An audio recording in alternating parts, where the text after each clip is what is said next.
বিরতির পর স্বাগত। আজ অক্ষয় তৃতীয়া। অক্ষয় তৃতীয়াকে কেন্দ্র করে রাজ্যের বিভিন্ন মন্দিরে ভক্তবৃন্দের উপচে পড়া ভিড়।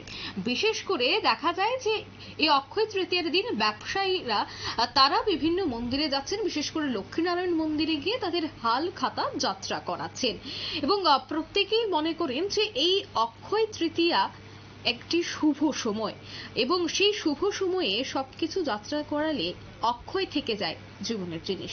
তাই সেই কারণে ব্যবসায়ীরা হাল খাতা নিয়ে লক্ষ্মীনারায়ণ বাড়িতে পূজা দিতে যাত্রা করাচ্ছেন।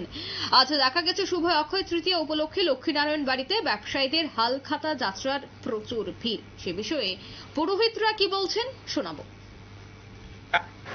অক্ষয় তৃতীয়া মূল বিষয় হচ্ছে যে এই দিন ভগবান শ্রীকৃষ্ণ দ্রৌপদীকে একটি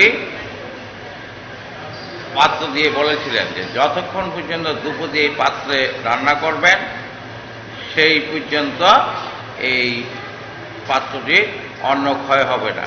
সেই থেকেই এই অক্ষয় তৃতীয়ার প্রচলন। এই অক্ষয় তৃতীয়াতে স্নান, দান বা বিভিন্ন ধর্মগ্রন্থ পাঠ, যজ্ঞ যা কিছু করা হয় তার ফল হয় অক্ষয়। এই দিনটিতেই সত্যযুগের উৎপত্তি। এই দিনটিতে গঙ্গা পৃথিবীতে অবতরণ করেছিল ভগীরথের মাধ্যমে। এই দিনটিতেই দেবাদিদেব মহাদেব থেকে কুবের প্রচুর ধন এবং ঐশ্বর্য লাভ করেছিলেন, যার ফলে ক্রেতাগণ এই দিনে বিভিন্ন স্বর্ণালঙ্কার কিনেন।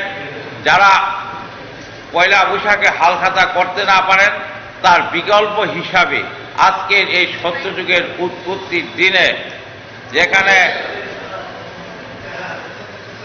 পরশুরামের অবতারের সৃষ্টি হয়েছিল বা মায়াবতী দেবীর সৃষ্টি হয়েছিল বা জবের সৃষ্টি হয়েছিল, এই পুণ্য তিথিতে আজকে অনেক ব্যবসায়ীগণ হালখাতা যাত্রা করেন। এই দিনটিতেই বহু স্থানে গৃহারম্ভ, গৃহপ্রবেশ হয়, গঙ্গা ইত্যাদির পূজা হয় বা ভগবান শ্রীকৃষ্ণের চন্দন যাত্রা অনুষ্ঠিত হয় বা জগন্নাথের 21 দিন ব্যাপী সেই জলক্রিয়া উৎসব শুরু হয়। কাজে এই দিনটি অত্যন্ত গুরুত্বপূর্ণ।